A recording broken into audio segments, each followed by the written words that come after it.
Bonjour à tous. Je vais vous expliquer ce qu'est la véritable méditation, parce qu'il y a une énorme confusion générale à ce sujet.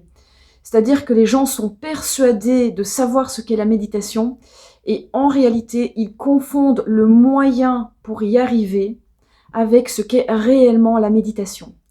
La méditation, c'est quoi? La méditation, c'est un état d'être, c'est-à-dire une conscience supérieure qui est désidentifiée du conditionnement environnemental et sociétal. Ça veut dire je redeviens un champ d'infinies possibilités vraiment en éteignant tous les schémas qui sont insérés dans mon inconscient et qui font que je vis ma vie sur base de programmes automatiques et de choix conditionnés par mon environnement, par mon éducation, par toutes ces choses que j'ai apprises et toutes ces réactions conditionnées que j'ai apprises par cœur et que je répète en boucle dans ma vie, et ce conditionnement me crée vraiment un schéma limité de choix, d'action et de réaction, et j'appelle ça ma personnalité. Je me limite à une personnalité, au lieu d'être un être humain, c'est-à-dire un être qui a le choix parmi une infinité de possibilités, mais qui malheureusement par conditionnement sociétal va toujours choisir les mêmes choix. Et ça, c'est une limitation. Lorsqu'on cesse de s'identifier à toutes ces limitations sociétales inculquées depuis notre enfance, nous redevenons simplement un être humain avant tout. Donc, je me rends compte que je ne suis pas mon sexe, je ne suis pas ma personnalité. Ma personnalité, c'est simplement un conditionnement. Je ne suis pas non plus ce que je possède, je ne suis pas ce que je pense, je ne suis pas non plus ce que les autres pensent de moi, et je ne suis pas les choses que j'ai créées dans ma vie, je ne suis pas non plus les choix que je pose. Je suis l'être humain qui pose ses choix et qui peut choisir d'en poser d'autres, des choix tout à fait différents. Lorsque j'arrive à être conscient de ceci, et donc à retrouver à l'intérieur de moi une intelligence supérieure, et un champ de possibilités qui est beaucoup plus large que ce que je suis conditionnée à emprunter comme chemin au niveau de mes choix, c'est à ce moment-là que j'entre en méditation. La méditation, c'est simplement je suis capable de voir le monde tel qu'il est vraiment, et non à travers mon conditionnement, ma personnalité, mes croyances, mes pensées et mon identification à une religion, à un sexe, à un mode de fonctionnement appris par cœur, etc. Et que je suis capable de voir le monde tel qu'il est vraiment, dans les faits, sans jugement, sans interprétation, sans filtre sociétalement inculqué que j'ai l'habitude de mettre devant mes yeux. C'est ça la méditation. Je suis capable d'agir et d'interagir avec les autres, non seulement en étant conscient que je suis un être illimité, qui me suis limité par conditionnement, mais que les autres sont également un champ de potentiel illimité qui se sont conditionnés d'une autre façon.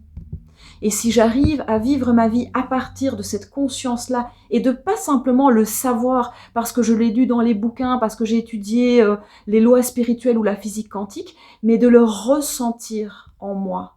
C'est-à-dire de retrouver en moi un état d'être originel, tel que j'étais avant qu'on commence à me conditionner et à m'orienter dans telle et telle direction. Et maintenant, j'ai pris l'habitude d'emprunter ce chemin et je ne suis plus capable d'en sortir. Et j'ai même oublié qu'il existe d'autres directions et d'autres chemins. Et ma vie se limite à cet unique chemin qu'on m'a conditionné à emprunter.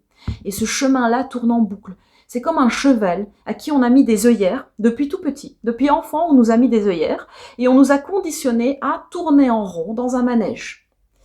Alors, étant donné que les œillères sont ceci, tout ce que je vois de ma réalité est limité à ceci. Je ne vois que quelques mètres alors que la réalité, le paysage est infiniment grand. Mais moi, je ne peux pas le voir à cause de ces œillères-ci. Et j'ai été conditionnée à tourner en rond, en boucle. Et donc, je pense que en avançant dans ma vie, je vais quelque part, mais finalement, je reproduis tout le temps les mêmes schémas, sur base des mêmes choix, nés du même conditionnement, et qui est vraiment devenu une habitude. Et du coup, je me ferme toutes les portes à un champ d'infini d'autres possibilités. Et donc, en choisissant de m'identifier à ce que je possède, à mon sexe, à mon corps physique, à cette personnalité que je me suis créée par conditionnement et que j'ai pris l'habitude de m'identifier à ceci, Je deviens un être limité. Ma vision du monde est limitée, mon champ d'action est limité, mes capacités sont limitées, les connexions du cerveau et les capacités du cerveau sont également limitées, et je ne vais pas aller chercher à débloquer ces capacités qui sont latentes parce que je me contente de mes propres limites. Je crois que je suis mes limites, au lieu de savoir que je suis un être illimité qui a été conditionné à entrer dans un moule. Mais je ne suis pas ce moule. C'est comme si je possédais une maison qui a été bâtie de toutes sortes de briques qui sont les pensées, les croyances, les acquisitions, le sexe, le corps physique, les critères sociaux, etc. Je me suis construite une maison et je pense que je suis cette maison. Je ne suis pas cette maison, je suis la personne qui habite au sein des murs de cette maison. Mais si je crois et qu'on m'a fait croire que je suis cette maison, je ne sortirai jamais de ma maison. Et donc, je vais vivre une existence limitée aux murs de ma maison, peu importe de quelle manière elles sont construites. Et peu importe à quel point ma maison est agréable à vivre ou quoi que ce soit, ça reste une prison, une limitation. Et je ne vais jamais découvrir le monde qui est à l'extérieur. Et lorsque quelqu'un de l'extérieur viendra me parler de ce monde vaste et tellement illimité qui est à l'extérieur, je ne vais même pas le croire, puisque moi, je pense qu'il n'existe que cette maison-ci. Et c'est ça qu'il faut qu'on comprenne. Lorsqu'on conscientise cela et qu'on le ressent en nous et qu'on retrouve en nous cet être qui habite dans cette maison, cette conscience d'être une personne, un être humain qui originellement n'a ni sexe, ni frontières, ni personnalité. C'est une énergie, une intelligence qui habite à l'intérieur d'un corps physique, qui s'incarne à l'intérieur d'un corps physique et qui commence à ce moment-là à poser des choix. Et lorsque ces choix deviennent une habitude, ça devient une limite. Et c'est ça qu'on appelle notre personnalité et toutes sortes d'identifications. Je suis une femme, une maman de telle nationalité, de telle religion. Ce n'est pas ce que je suis. Ce sont les choix qu'on m'a conditionné à adopter. Ce n'est pas ce que je suis en réalité. Et lorsque je comprends ça et que vraiment j'en prends conscience, j'entre dans un état méditatif. Et là, je pose un regard différent sur le monde. Parce que là, j'enlève mes œillères. Et quand j'enlève mes œillères, je n'ai qu'à regarder autour de moi et waouh! Il existe un monde que je n'étais même pas capable de voir. Il existe des possibilités que je n'étais même pas capable d'envisager. Ce monde n'est pas du tout le petit cercle que je croyais. Il existe d'autres choses, une immensité d'autres choses. Le paysage est vaste et infini. Il s'étend à l'infini. Et je peux commencer à explorer cette réalité, ce paysage, alors qu'avant je n'explorais rien d'autre que mon petit cercle conditionné. Et l'éveil spirituel, c'est ça. C'est comment est-ce que je peux tout d'abord me rendre compte que je porte des œillères depuis mon enfance, l'accepter, et puis trouver le moyen d'identifier la position de ces œillères dans mon mental et de les retirer, pour pouvoir poser un regard beaucoup plus juste et vaste sur le monde, et découvrir que la réalité n'est pas du tout les limites qu'on m'a imposées, c'est beaucoup plus grand que ça, et que je ne suis pas mes limites. Je suis un être illimité, beaucoup plus grand que ça, avec des capacités que je ne soupçonne même pas en moi. Et c'est en nous que ça se trouve. Cette intelligence supérieure, cet état d'être supérieur et ce champ d'infinies possibilités, ça se trouve à l'intérieur de nous. Et ce que nous appelons en général méditation, c'est-à-dire l'action de s'asseoir, de fermer les yeux, d'essayer d'arrêter le flot de pensée, de respirer, d'émettre des sons, ce ne sont que des exercices physiques comme des autres. Ces exercices ne sont pas la méditation, ce sont des exercices qui ont été étudiés et pratiqués pour nous aider à conditionner le corps de manière à ce que cet état d'être, cette intelligence supérieure puisse surgir en nous et que nous puissions en prendre conscience. Mais ce n'est pas la méditation en tant que telle. La méditation, c'est un état d'être, c'est une vision du monde, une vision réaliste du monde et non limitée, une vision illimitée et neutre, non identifiée. C'est ça la véritable méditation. Et donc, en dehors de ces exercices de méditation, il existe plein d'autres moyens d'accéder à cet état d'être, à cette intelligence supérieure qui est en nous. Notamment, par exemple, les exercices de visualisation. Et pour ça, je n'ai pas besoin d'être assis, paume vers le haut, ni quoi que ce soit.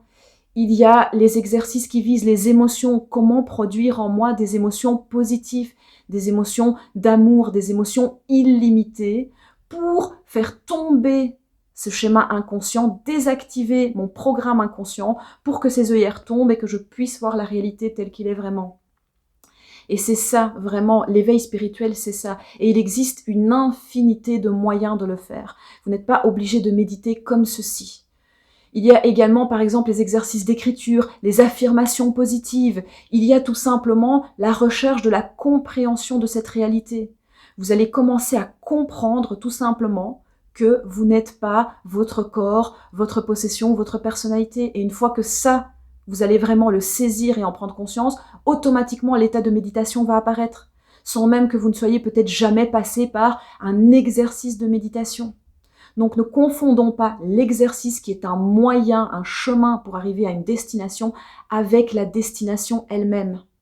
Parce que sinon nous allons nous focaliser sur des techniques de méditation, trouver un gourou, trouver un cours de méditation, et nous risquons de perdre notre temps à essayer de développer à tout prix un exercice sans arriver au but que vise cet exercice. Il y a des personnes qui sont devenues experts en méditation, qui savent ralentir leur rythme cardiaque, respirer profondément, etc.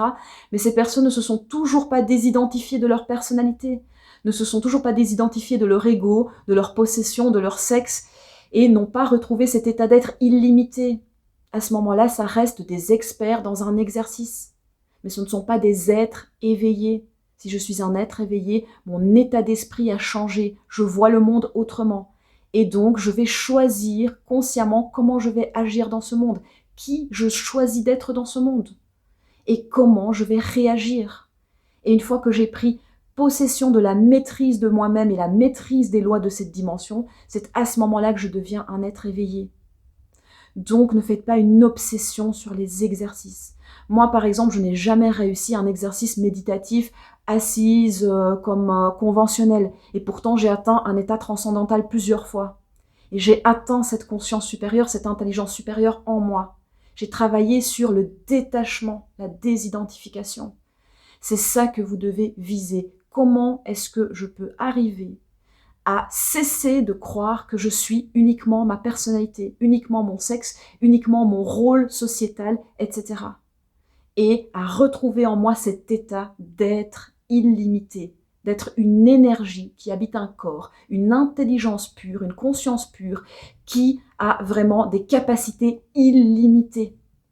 C'est ça la véritable méditation. Et quand vous aurez trouvé ça, peu importe par quel moyen, que ce soit à travers un exercice ou à travers un cheminement de votre compréhension du monde, vous arriverez au même résultat. Et avec ceci, tout ce qui est ouverture du chakra du cœur, montée de Kundalini, connexion au champ quantique, et pouvoir accéder à des capacités vraiment au niveau de votre corps et au niveau de votre esprit qui sont illimitées, qui sont considérées comme surnaturelles, ça va de soi, ça vient avec cet état d'être désidentifié du conditionnement sociétal. Voilà, j'espère vraiment que vous allez réussir à trouver votre propre façon d'accéder à ceci. Mais une fois que vous comprenez déjà que le but recherché est cela, vous cessez de vous focaliser sur un type d'exercice ou un autre. Trouvez le type d'exercice qui vous convient. Merci pour votre écoute et à bientôt.